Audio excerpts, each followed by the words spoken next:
ভালোবাসা এরকমও হতে পারে। তাই যারা ভালোবাসার আসল মানে বোঝো তারাই ভিডিওটা পুরো দেখবে, আর যারা মানে বোঝো না তারা ভিডিওটা এখনই স্কিপ করে চলে যেতে পারো।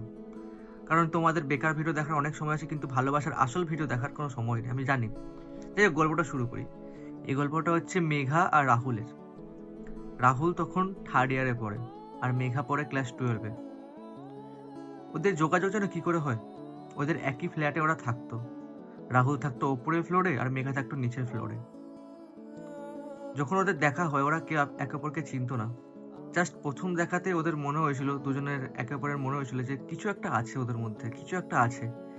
জাস্ট একবার প্রথম দেখাতেই ওদের মাথার মধ্যে এটা ঘুরছিল যে ও আমার মাথার মধ্যে কেন ঘুরছে, ও আমার মাথার মধ্যে কেন ঘুরছে, ওর মুখ কেন আমার মাথার মধ্যে ভেসে আসছে।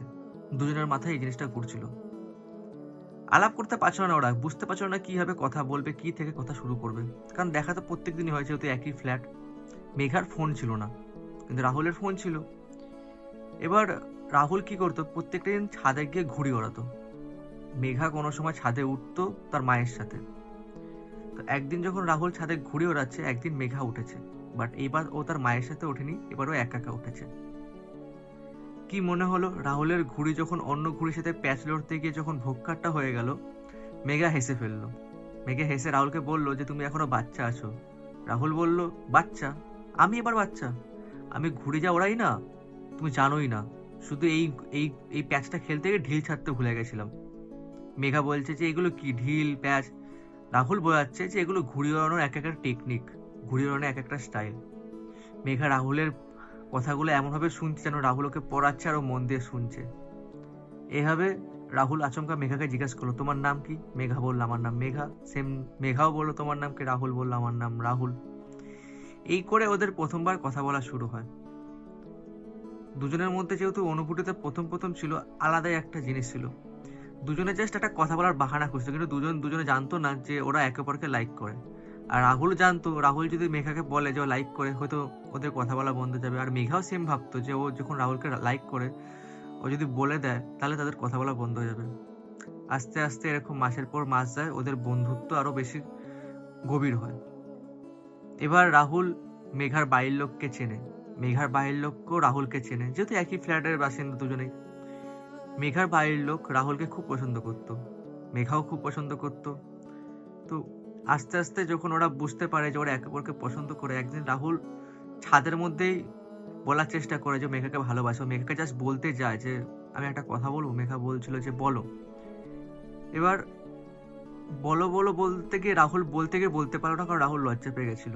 রাহুলের বুক ধুকধুক ধুকধুক করছিল। ওই দিন রাহুল বলতে পারেনি তার অনুভূতির কথা। সিমিলার ভাবে আরেকদিন যখন ছাদে যায়, মেঘা একদিন ওকে বলতে যায় যে আমি তোমার একটা কথা বলবো। রাহুল বলছিল বলো। মেঘা যখন বলতে যাবে, মেঘারও সেম প্রবলেম। মানে দুজনে একে অপরের জন্য বলতে গেলে পুরো তৈরি, দুজনে সেম টাইপেরই। তো মেঘাও বলতে পারলো না। রাহুল ভাবছে যে কবে বলা হবে, কবে আমরা এক হব, কবে আমরা এক হব। একদিন রাহুল একটা চিঠি লেখে, আর কোইন্সিডেন্ট ভাবে মেঘাও একটা চিঠি লেখে। যখন রাহুল মেঘাকে চিঠিটা দিতে যায় যে একটা চিঠি লিখেছি, এটা তোমার জন্য, সিমিলার ভাবে মেঘাও রাহুলকে চিঠিটা দেয়। এবং ওইভাবে ওরা যখন চিঠিটা পড়ে, দুজনে দেখতে পারে যে দুজন একে অপরকে অনেক ভালোবাসে। দুজনের চোখ পুরো জ্বলজ্বল করছিল। আর এতদিনের ভালোবাসা, এতদিন তারা বলতে পারছিল না একে অপরকে, আর এখন যখন বলতে পেরেছে, তারা বুঝতে পেরেছে তারা একে অপরকে সত্যি ভালোবাসে। এবং রাহুল যে ভাবছিল যে মেঘা ওকে ভালোবাসে না, আর মেঘা যে ভাবছিল রাহুল ওকে ভালোবাসে না, এটা ভুল ভাবনা ছিল। দুজন দুজনকে ভালোবাসে। আস্তে আস্তে ওদের প্রেম শুরু হয়। বাট কথা আছে না যে ভালো সময় বেশি দিন থাকে না। যখন ওদের প্রেমটা ভালোই চলছিল, মেঘা বাইরে তো জানতো না রাহুলের ব্যাপারে, মানে রাহুলের সাথে যে সম্পর্ক আছে সেটা জানতো না, বন্ধু হয় সেটা জানতো। তো মেঘার বাড়ির লোকের বলতে গেলে ওর বাবা একটা জায়গায় কাজ করতো, ওর বাবা ট্রান্সফার হয় অন্য জায়গায়। মেঘা রাহুলের সামনে আসে, রাহুলকে বলে যে আমার ট্রান্সফার হয়েছে, আমার বাবার ট্রান্সফার হয়েছে, আমরা আর এখানে থাকবো না। এবার যদি মেঘার কাছে ফোনও নেই, রাহুল চিন্তায় পড়ে যায় কিভাবে যোগাযোগ করবে। আস্তে আস্তে ওই দিনটা চলে আসলো যেদিন মেঘার ফ্ল্যাট চেঞ্জ হলো, মেঘা ট্রান্সফার হলো অন্য জায়গায়। রাহুল একা পড়ে গেল। তারপর সে ছাদে যায় রোজ, নিজের মধ্যে একা একা ঘুরে ওড়ায়, মাঝে মাঝে চোখের জল ফেলে, মাঝে মাঝে মেঘার সাথে কাটানোর স্মৃতি মনে করে। তারপর তারপর এরকম করে দিন চলতে থাকে। একদিন এইভাবেই 2 বছর কেটে যায়। একদিন এক একদিন করে কেটে যাচ্ছে, দিন কেটে যাচ্ছে, দিন কেটে যাচ্ছে। তো রাহুল তখন ফেসবুক ঘাঁটছিল একদিন, আচমকা একটা ফেক আইডিতে ফ্রেন্ড রিকোয়েস্ট আসে। রাহুল অ্যাকসেপ্ট করে, সঙ্গে সঙ্গে অ্যাকসেপ্ট করার পর সঙ্গে সঙ্গে ফেক আইডিতে মেসেজ আসে, ছাদে কি এখনো যাওয়া হয়? আর এই প্রশ্নটা কে করেছিল? মেঘা। মেঘা ততদিনে উচ্চ মাধ্যমিক হওয়ার পর মেঘা নতুন ফোন পেয়ে গেছে, আর মেঘা একটা কলেজ লাইফে পড়ে।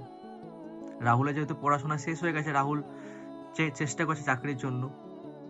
তো আস্তে আস্তে মেঘার সাথে ওর আবার কথা বলা ঠিক হয়, এবং মেঘার সাথে আবার কথা বলা শুরুও করে দেয়।